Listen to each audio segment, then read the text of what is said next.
Hello bachon, let's read this question, and the question says that the distance between two consecutive crusts in a wave train produced in a string is 5 centimeter if the two complete waves pass through a point per second.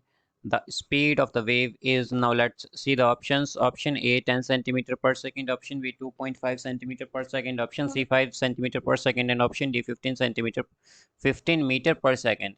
तो आइए बच्चों इस question को यहाँ पर हम solve कर लेते हैं। इस क्वेश्चन में हमसे कहा गया है कि जो डिस्टेंस है बिटवीन टू कॉन्जिक्यूटिव क्रस्ट एक वेव ट्रेन में, वो हमारे पास 5 सेंटीमीटर है, और यहाँ पर जो कंप्लीट वेव है वो टू कंप्लीट वेव पास करती हैं पर सेकंड। तो हमें बताना है कि स्पीड ऑफ वेव क्या होगी यहाँ पर।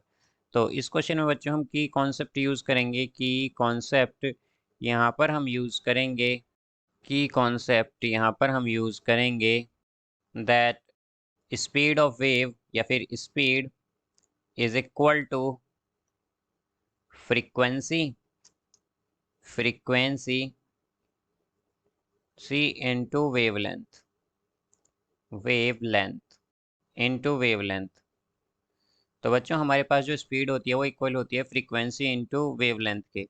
तो यहाँ पर अगर हम देखें तो हमारे पास जो फ्रीक्वेंसी गिवन है, फ्रीक्वेंसी की यहाँ पर हमारे पास वेवलेंथ जो है बच्चों, तो वेवलेंथ क्या है यहाँ पर हमारे पास? वेवलेंथ हम जानते हैं कि वेवलेंथ होती है हमारे पास, जो हमें यहाँ पर कहा गया है कि दो कॉन्जिक्यूटिव क्रस्ट। तो बच्चों हम जानते हैं कि जो दो कॉन्जिक्यूटिव क्रस्ट के बीच का डिस्टेंस होता है उसे ही हम वेवलेंथ कहते हैं। तो यहाँ पर वो हमें गिवन है 5 सेंटीमीटर।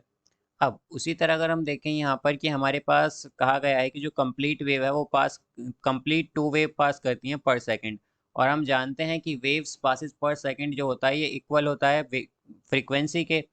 तो यहाँ पर हमारे पास जो नंबर ऑफ वेव्स पास करती हैं पर सेकंड उसे ही हम फ्रीक्वेंसी बोलते हैं। तो फ्रीक्वेंसी क्या हो जाएगी यहाँ पर हमारे पास?